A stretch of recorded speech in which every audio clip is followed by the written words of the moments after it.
Hello students, आज जो हम लॉ सीखने जा रहे हैं वो है law of constant proportion.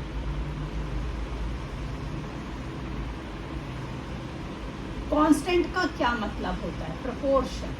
Constant का क्या मतलब है? कांस्टेंट मतलब जब हमने सेम एलिमेंट्स को same proportion by mass mix किया है। मतलब एक केमिकल कंपाउंड जो है हमेशा हमारा तभी मिलेगा जब हम सेम एलिमेंट्स को सेम प्रपोर्शन बाय मास से कंबाइन करेंगे।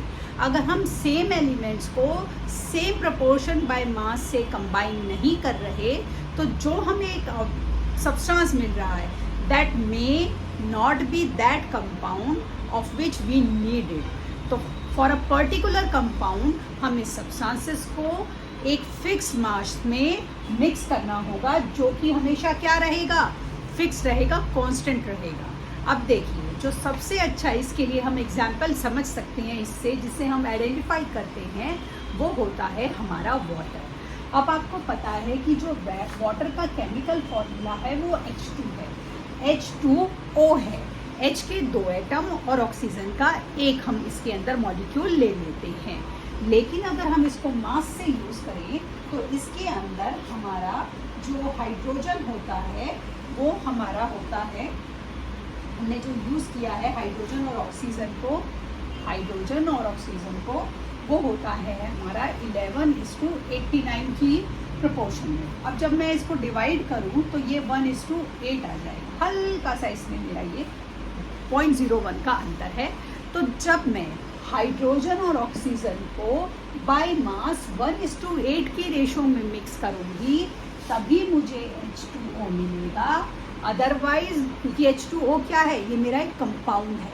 कंपाउंड क्या होते हैं? जब हम 2 या 2 से ज़्यादा चीज़ों को केमिकली कंबाइन करते हैं जिनका की बॉइलिंग पॉइंट, मेल्टिंग पॉइंट हमेशा फिक्स होता है, उन्हें हम कंपाउंड बोलते हैं।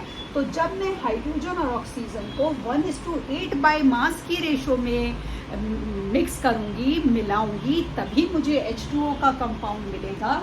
अदरवाइज मुझे H2O का कंपाउंड नहीं मिलेगा। अदरवाइज हो सकता है कि जो नया सब्सटेंस मुझे मिला हो वो मिक्सचर हो या कुछ अलग ही चीज़ हो।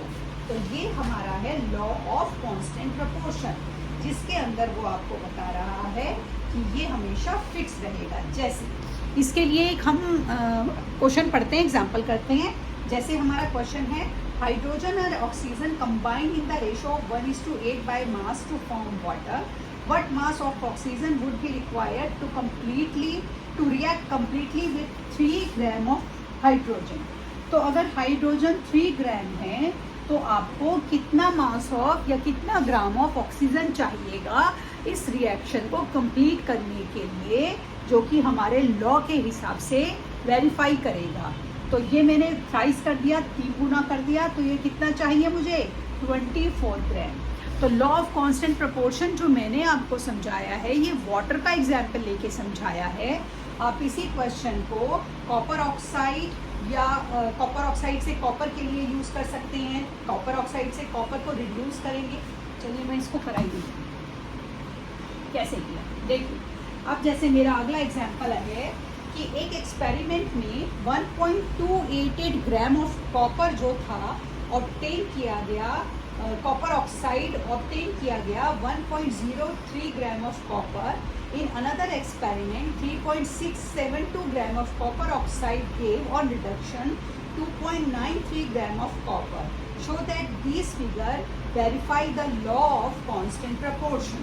तो यहाँ पर आपका देखिए, मास ऑफ कॉपर लिखिए, पहले क्या था? यहाँ पर हमारा मास ऑफ जो कॉपर था वो 1.03 ग्राम था। उसके बाद मास ऑफ कॉपर ऑक्साइड देखिए, मास ऑफ कॉपर ऑक्साइड उसने कितना लिया था? उसने लिया था 1.288 ग्राम। ठीक है, तो मास ऑफ ऑक्सीजन आप इसमें से निकालिए। पहले तो मास ऑफ ऑक्सीजन कैसे निकलेगा? मास ऑफ ऑक्सीजन के लिए इसमें से इसको माइनस कर दीजिए। 1.288 में से 1.03 को जब मैंने माइनस करा तो मेरा आ गया 0.258 ग्राम। ठीक है, अब मेरा जो रेशो आया मास ऑफ कॉपर और मास ऑफ ऑक्सीजन से, mass of copper is to mass of oxygen, ठीक है। अब मास ऑफ कॉपर कितना था 1.03, मास ऑफ ऑक्सीजन कितना आया 0.25, ठीक है। अब ये आपने इसको रख दिया तो ये 1.03 इज टू 0.258 इज टू 1, मतलब इसको फ्रैक्शन में ले लीजिए 1.03 0.258 ये आपका 1 के बराबर है, ठीक है। अब जब मैंने इसको सॉल्व करा तो ये 3.99 इज टू 1 आ गया, मतलब रेशो क्या आ गई आपकी, रेशो आ गई 4:1, ठीक है, आ गई 4:1। ये कर लिया आप। अब इसका हमारा सेकंड उसने जो हमें दिया था वो देखेंगे क्या था, ये रेशो हमने लिखी है। अब जो उसने बनाया अगला एग्जांपल करा, उसने लिया मास ऑफ कॉपर, उसने दिया आपको मास ऑफ कॉपर आपका इतना, तो देखिए मास ऑफ कॉपर कितना था, मास ऑफ कॉपर था आपका 2.938 ग्राम, ठीक है। मास of copper oxide, copper oxide का जो आपका मास था वो 3.672 ग्राम था, ठीक है। फिर से मास ऑफ ऑक्सीजन निकालूं, मास ऑफ ऑक्सीजन जब मैंने निकाला तो 3.672 माइनस 2.938 करा, जब मैंने इसको माइनस करा तो 0.734 ग्राम मेरा आंसर आया। अब मैं इसकी रेशो निकालूं तो mass of copper is to mass of oxygen, ठीक है। तो मास ऑफ कॉपर कितना है 2.938 और मास ऑफ ये है मेरा 7 ग्राम, ठीक है। करिए इसको सॉल्व, तो ये आपका क्या आ जाएगा 4, इसको फ्रैक्शन में लिख लीजिए 2.938 डिवाइडेड बाई 734 इज टू 4:1, यही आ रही थी ये ratio. So this is our law of constant proportion. अब इसके साथ हमारे जो हमने लॉ ऑफ कांस्टेंट प्रोपोर्शन को वेरीफाई किया, हमारे एक साइंटिस्ट आए जॉन डाल्टन। डाल्टन ने अपनी एक एटॉमिक थ्योरी को हमारे सामने रखा और डाल्टन की एटॉमिक थ्योरी के हिसाब से उन्होंने क्या कहा कि जितने भी मैटर होते हैं वो एक स्मॉलेस्ट पार्टिकल से मिलकर बने होते हैं और वो स्मॉलेस्ट पार्टिकल जो होता है वो हमारा एटम होता है, मतलब एटम इज़ इनडिविजिबल। सबसे छोटा अमाउंट जो है मैटर का जॉन डाल्टन के अकॉर्डिंग वो मैटर है। पहला, ये उनकी एटॉमिक थ्योरी का पहला पार्ट। उन्होंने कहा एटम को आप फर्दर डिवाइड नहीं कर सकते, दूसरा पॉइंट। तीसरा उन्होंने आपको कहा कि एटम को ना तो आप क्रिएट कर सकते ना डिस्ट्रॉय कर सकते, ये भी ठीक है, वेरीफाई हो गया। फिर उन्होंने कहा एटम्स बहुत सारे तरह के होते हैं, जैसे एलिमेंट्स हो गए हमारे बहुत सारे तरह के होते हैं। फिर उन्होंने कहा जितने भी all of the atom of a given element are identical in every respect having the same mass and size. मतलब इस बात का क्या मतलब आया जो मैंने ये सेंटेंस बोला कि अगर कॉपर के एलिमेंट है तो कॉपर के सारे एलिमेंट सेम होंगे, डायमंड के एलिमेंट है तो डायमंड के सारे एलिमेंट का मास शेप साइज जो है वो सेम होगा।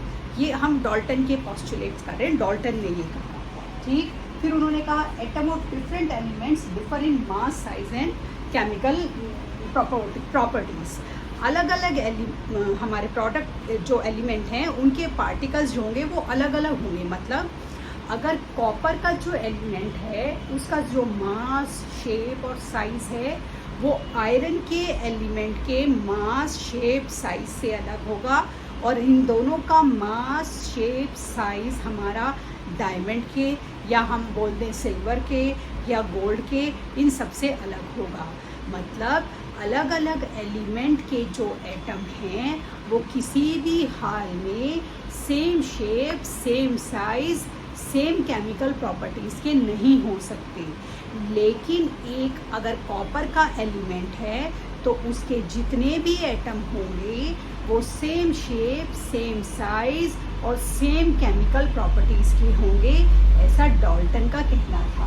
फिर उन्होंने कहा कि जो केमिकल कॉम्बिनेशन करते हैं हम 2 या 2 से ज़्यादा एलिमेंट्स के बीच में, उसमें जो हमारे एलिमेंट्स हैं उनसे हम मॉलिक्यूल से हम कंपाउंड बनाते हैं, ठीक। फिर उन्होंने कहा the number and the kind of atom of a given compound is fixed. एक कंपाउंड में जितने नंबर ऑफ एलिमेंट आप यूज़ करेंगे वो हमेशा फिक्स्ड होगा। अगला उनका पोस्टुलेट था केमिकल कॉम्बिनेशन में different element combined in small whole numbers to form compound. हम दो या दो से ज़्यादा सब्सटेंसेस को छोटे छोटे अमाउंट में मिक्स करेंगे तो हमें एक कंपाउंड मिल जाएगा और ये अमाउंट हमारा फिक्स होना चाहिए। Atom of the same element can combine in more than one ratio two form that one compound. एक ही एलिमेंट, मान लीजिए कॉपर है, कॉपर के जो एलिमेंट हैं सारे सेम एलिमेंट को हम एक या एक से ज़्यादा रेशो में मिक्स कर सकते हैं to form the compound of that element only. मतलब अगर आपको कॉपर के एलिमेंट से कॉपर का कंपाउंड मिलाना है, कॉपर के एलिमेंट से कॉपर का कंपाउंड बनाना है, तो आप कॉपर के एटम्स को किसी भी रेशो में मिक्स कर सकते हैं, ऐसा डाल्टन का कहना था। तो डाल्टन ने ये हमारे पोस्टुलेट्स हमारे सामने रखे जिनके ऊपर बहुत ज़्यादा उन्होंने एटम्स और हमारे मैटर के बारे में हमें कैरेक्टरिस्टिक्स दी जो कि काफ़ी डेफिनेट थी और जो कि काफ़ी क्लियर थी, जिनसे वो बहुत सारे कन्फ्यूजन्स को दूर कर रहे थे। अब हम कल की क्लास में ये पढ़ेंगे कि जॉन डाल्टन ने जो ये हमारे सामने पोस्टुलेट रखे, इन सारे पोस्टुलेट को साइंस में आगे कैसे कैसे यूज़ किया गया और फर्दर स्टडीज़ के लिए बेस बनाया गया। ठीक है, तब तक के लिए शुभ रात्रि।